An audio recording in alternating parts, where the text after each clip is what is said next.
Oi gente, eu sou a Duda e hoje nós vamos conversar sobre Cujo, de Stephen King. Cujo foi originalmente publicado em 1981.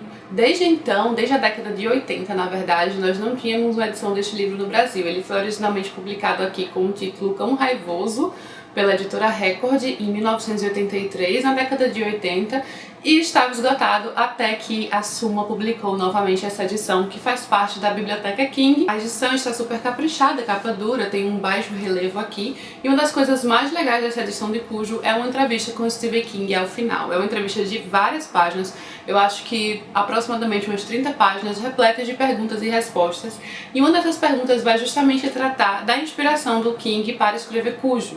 Lembrando que este aqui é aquele livro que o King já falou algumas vezes que mal lembra de ter escrito, porque ele estava no auge do vício de cocaína. Então ele não lembra muito do processo de escrita, ele gosta muito de Cujo, ele se arrepende disso por não lembrar de quando ele estava escrevendo. Mas dizer que ele não lembra absolutamente nada não é exatamente uma verdade, já que ele próprio fala como teve exatamente a ideia de Cujo, a ideia central do livro. Ele tinha uma moto que começou a dar problema e quando ele foi numa oficina para consertar essa moto, assim que ele chegou lá, a moto dele parou de funcionar e saiu um São Bernardo de dentro desta oficina, gigantesco, ali com seus, sei lá, quase 100 quilos, e não estava muito amigável. Ele começou a rosnar, como se fosse atacar o Stephen King, e ele ficou ali paralisado sem saber o que fazer, porque se ele corresse, o São Bernardo pegava e a moto não estava mais funcionando. Até que saiu o mecânico da oficina e pediu para o São Bernardo ficar quieto, já que era o dono dele, e foi isso que o salvou. Então, quem leu a história de Cujo vai identificar aí as semelhanças, a inspiração pelo menos, porque o King falou, e se isso acontecesse, sei lá, com minha esposa, por exemplo? Então aqui nós temos essa cidadezinha, Castle Rock, é uma das cidades fictícias criadas por King, que está em vários de seus romances. É importante dizer que essa aqui é a segunda história em Castle Rock. O ciclo Castle Rock, digamos assim, começou com A Zona Morta, que foi o meu primeiro livro do Stephen King. E um acontecimento de A Zona Morta é mencionado logo no início deste livro. Eu acho que na primeira página do primeiro capítulo, o personagem central, protagonista de A Zona Morta, John Smith, é mencionado em relação à captura de um assassino. Então existe esse pequeno spoiler, mas eu não considero assim que vai estragar a sua experiência com A Zona Morta. É um detalhe que sim, você pode querer ler na ordem e começar Castle Rock por A Zona Morta. Vai ser interessante, até porque até alguns personagens que eu me lembro, o personagem do xerife, George Bannerman, acho que é esse o nome dele. Enfim, ele está aqui presente nesse livro, ele é um dos personagens do livro, mais secundários, mas sim, ele é um dos personagens, e ele também está presente na Zona Morta. Então alguns personagens se repetem, e nos livros de Stephen King isso acontece muito. Personagens são mencionados, tem essas cidades fictícias que ele criou, como Castle Rock, Derry, que aparecem em vários livros. A própria Jerusalem Lot, né, que eu tô lendo, aparece mais de um também. Então ele criou algumas cidades fictícias que são mencionadas e personagens que são mencionados em outros livros como referências. Então aqui isso acontece logo na primeira página. É legal ler na ordem, mas não é necessário. Se você pode ir direto para Cujo, não vai ter assim muitos problemas. Nós temos aqui em Cujo um dos livros mais cruéis de Stephen King. Foi um dos que mais me causou assim uma agonia e tensão. Eu repeti isso tantas vezes aqui no canal, nos vídeos de leitura todo dia, porque realmente, gente, é aquele livro que começa a dar tudo errado. Tudo errado com os personagens estão passando por situações difíceis, a gente tem um núcleo central de personagens que está inserido ali num dramalhão, basicamente. A gente tem esse pessoal do celeiro, né, da oficina, Joe Camber, que bate na mulher, que é aquele marido abusivo, a sua mulher Charity, que tem o filho pequeno Brett, e ela tenta de alguma forma tirar a influência que o marido tem em relação ao filho, porque ela teme o futuro de seu filho. Eles são os donos de Cujo, que é um São Bernardo super amável, ele é muito fofo no início do livro, então a gente já sabe o que vai acontecer, né, que ele é uma das figuras centrais da tensão da história. É muito triste, porque eu tenho muita agonia assim, em relação a coisas que envolvem cachorros. Eu gosto muito, muito de cachorros. Então, logo no início, quando a gente vê um pouco pelo ponto de vista do Cujo, o que ele tá passando, quando ele vai ser mordido por um morcego, gente, dá uma dor muito grande no coração.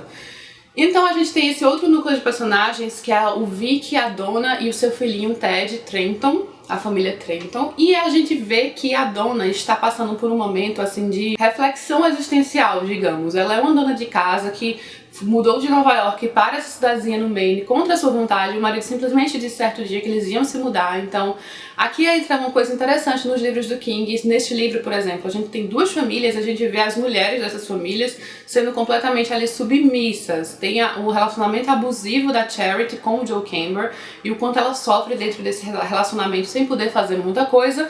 E temos aqui outro núcleo, que é de uma família assim normal, uma família aparentemente feliz, mas que a mulher se sente soterrada e se sente cada vez mais vazia por ter essa vida apenas de dona de casa, algo que ela não queria, porque claro que se ela quisesse não haveria problema, mas ela não sente que está fazendo algo da vida. Ela ama muito seu filho, claro, mas ela queria algo mais, ela começa a sentir um vazio existencial e a gente vê ali um indício de caso extraconjugal logo no início, nada disso é spoiler.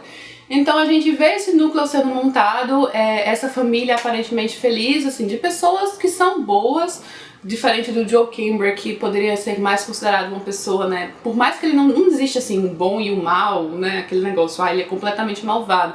A gente vê ali indícios de bondade no Joe Camber também, mas ele é uma pessoa extremamente violenta e, né, puxando mais pra esse lado de uma família infeliz, puramente infeliz pelo que o marido faz com a esposa e o filho. E pra piorar toda a situação, o Vic, marido da dona, está no início do livro perdendo uma grande conta de publicidade por causa de um fiasco de um produto de uma empresa grande que eles tinham.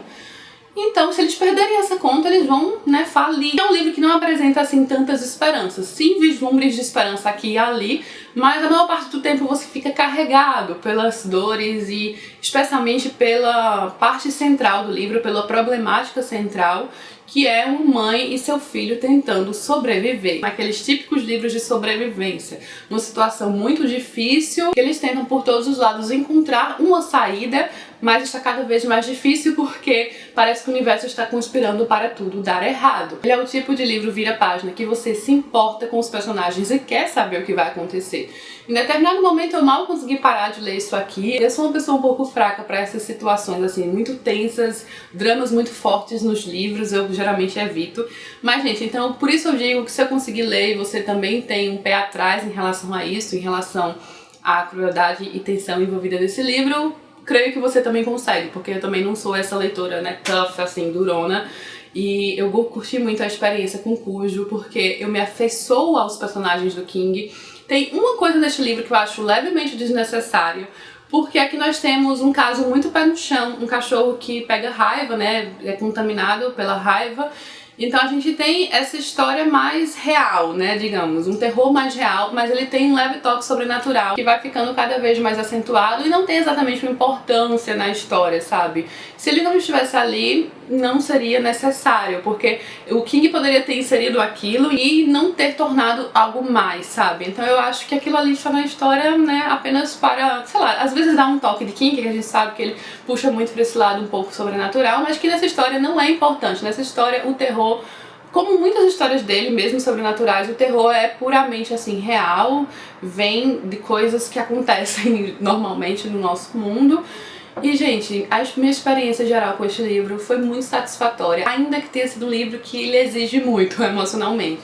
Eu acho que uma das cenas desse livro talvez seja a cena mais pesada que eu já li no livro de Stephen King. É um páreo duro, na verdade, com algumas cenas que eu li sobre a redoma, mas eu acho que as cenas desse livro, uma ou duas cenas desse livro me deixaram assim mais, sei lá, até depressiva. No dia que eu terminei de ler esse livro, eu saí, não, vamos sair hoje, eu quero espairecer. E eu ficava pensando no livro, pensando nos personagens e meio mal mesmo, como se fosse uma história real. Não, isso é um livro, pare de pensar nisso.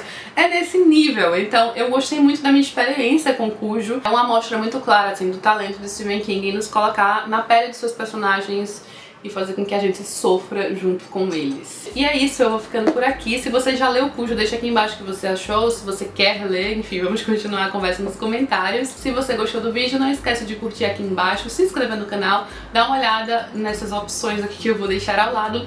Beijos e até a próxima!